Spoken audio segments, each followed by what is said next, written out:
Armin Navabi.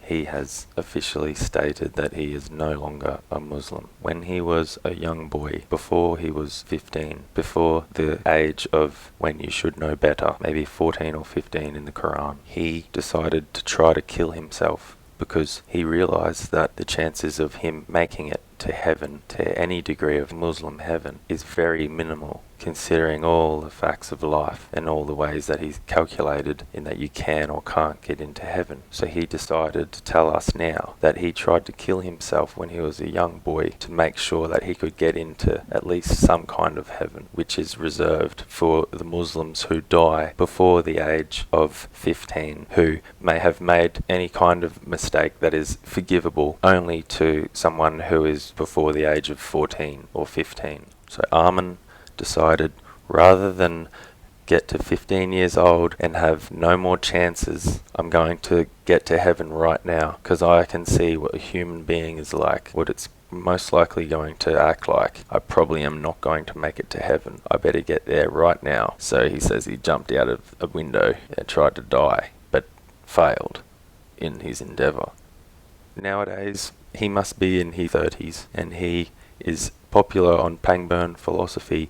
He is a director of media there. He has been in New South Wales, Australia, interviewing Muslims, a very prominent Islamic town in New South Wales, asking them if it's okay to criticise Islam, etc. He is doing quite unprecedented work, really.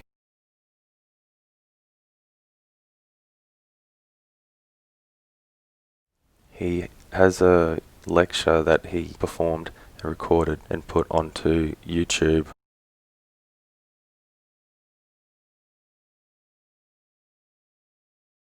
I watched it over a year ago, and he was explaining to the class how some beliefs are dangerous. He says that when people are saying you cannot do a certain thing which does not harm others, which does not make sense to you, it is your duty to go out and do that thing for the progress and the upkeep of the basic human rights and freedom of expression. He says, for example, if someone says we are not allowed to draw a picture of Muhammad the Prophet, we need to go and draw pictures of him, because accepting that kind of authority, accepting that kind of ruling on the grounds of superstition, basically, that is a step backwards for society, for progress, he would think. Basically, he doesn't like Islam, and he acknowledges that pretty much all Muslims know that the general endeavour is to establish Sharia over all of the earth, so that there's no more conflict, so that everyone's living all in harmony to some degree, and whatever happens then, we will capitulate on and evolve and take any signs that come as they do. But until then, we are going to be in constant warfare, it seems, with these opposing teams. And Muslims believe the best template for the one world order is Islam, i.e. Sharia law for the whole world. That is the best template we can do to unite the world for step one. I've extended the time for this read through because I want you to read it, and it's quite a condensed chunk of matter. Just over a minute left.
And then, of course, all the revelations will be revealed.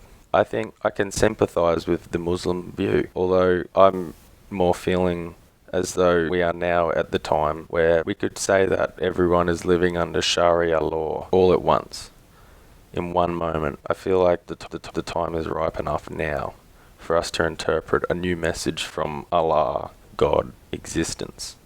I would say I am not ready to be a stay-at-home Muslim who just goes to the mosque every Friday. That is not the times right now. I can sympathise with wanting everyone to be Muslim, and I'm saying that as that can happen right now, it may as well be. Everyone in their mind can somehow come to this thought that all of a sudden I am submitting to the will of what I am calling Allah / God. Maybe it's not even a thought, but just an action of submission to existence, and all that is, was, and will be, all in the one package.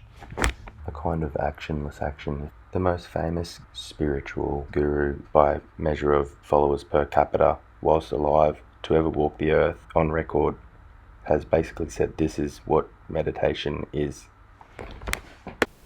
And then the books and the people will come out and say, you're not following the rule, you're not praying properly. I understand that all governments all around the world currently, all authorities, Muslim or not, are enforcing with punishment, with physical force, rules, laws that I find to be not justified appropriately. Rules that are just as rationally justified as saying, do not draw a picture of Muhammad the Prophet, just simply because of a cultural stance. No one's being hurt. Why? Although I do respect and follow these rules because I know why we ought to. Because this is a community and we're doing the best that we can, and we will evolve all together in sync. I personally don't see it appropriate to go and draw a picture of Muhammad just because the Mohammedans have said that they will be offended if I do that. That is absurd if I go and do that just for that reason, in my opinion.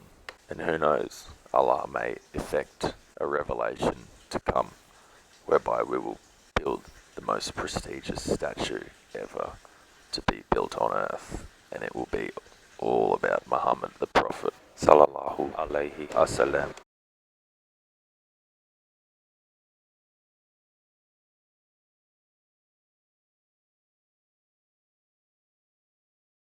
Not due to a conspiracy, but due to a lack of sensitivity / intelligence / capability.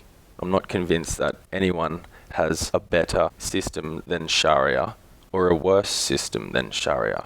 I don't know. What is your ultimate prescription for a government system on earth that will work to have the complete cessation of organised warfare? Or else, what's a government system that can get us there?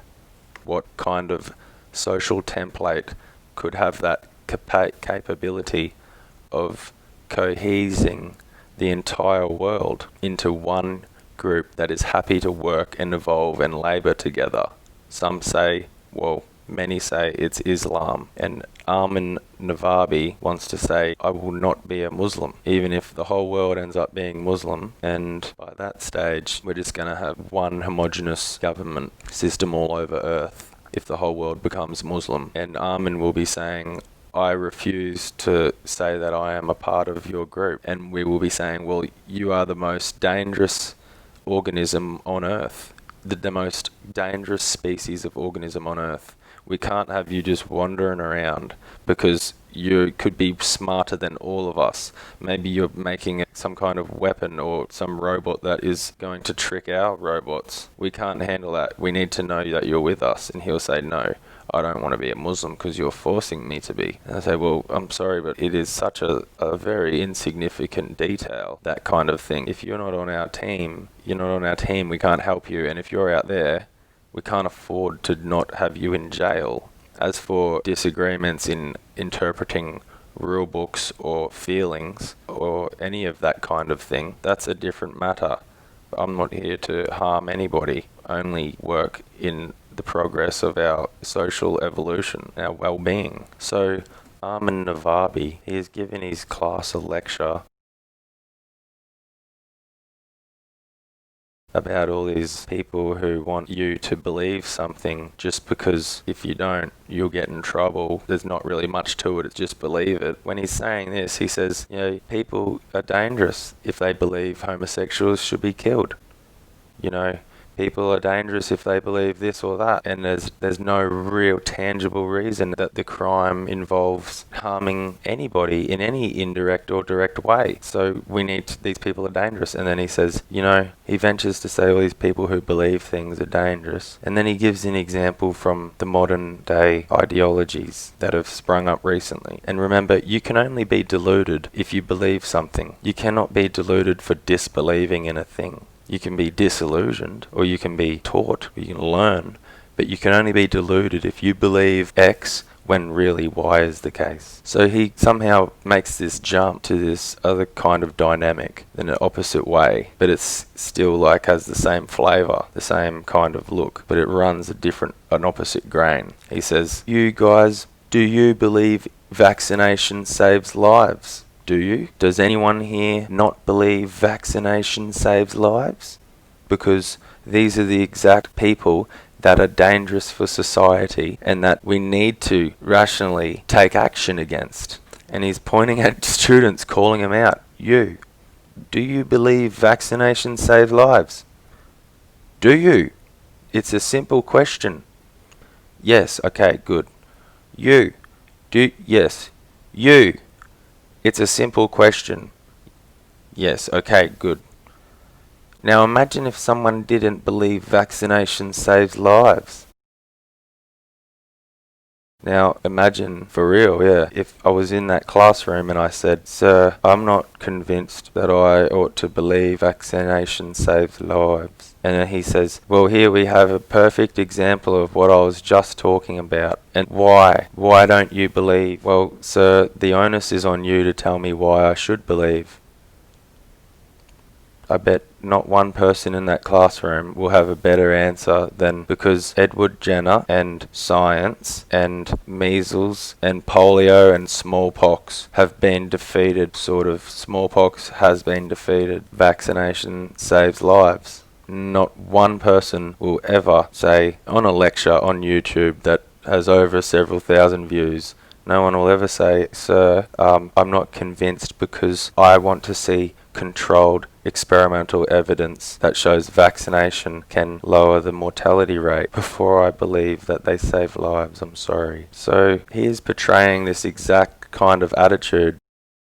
He didn't tell us an actual tangible reason for why we believe vaccines save lives, And it's not to dispel a conspiracy. It's not like the flat earth thing where you just show a photo of the earth from outer space. And then it's like, if you still don't know or you still don't believe, then you're a conspiracy theorist. And you know where they are. They're all over the place. No one really listens to them. The vaccination thing, it's like, well, sir, why don't some people believe they save lives? Do you have any answer for why some people, like PhD virologists, don't believe they save lives without contending with any conspiracy theory? Do you know why I want to see controlled experimental evidence of a life-saving impact for vaccination before I believe? Or is it just a big cultural belief, a big cult, a kind of religion that if you don't believe it, you're a problem? And we don't really discuss why some people don't believe it. We don't take that very rationally. We don't, even the situation itself, we say it's extremely dangerous, and yet we do not engage rationally. This is amazing. Yeah, no, let's not engage rationally with these non-believers. Let's not even discuss the situation of their presence appropriately or honestly amongst ourselves. Let's just insist that they are conspiracy theorists, even though they've made it clear that they're not contending on any conspiracy theory. Even though all through its dawn of vaccination until now, there is an unbroken chain of highly credited, credentialed scientists who have not been convinced that there is any net benefit in vaccination, let alone a gross, not due to contending with conspiracy, but a different interpretation of the empirical observations we have made as a scientific culture. A pretty complex standoff, not one that if it is so important, that it will save lives if we all agree with each other. Not one to joke around and laugh off and discredit the sincerity of those who believe different to you.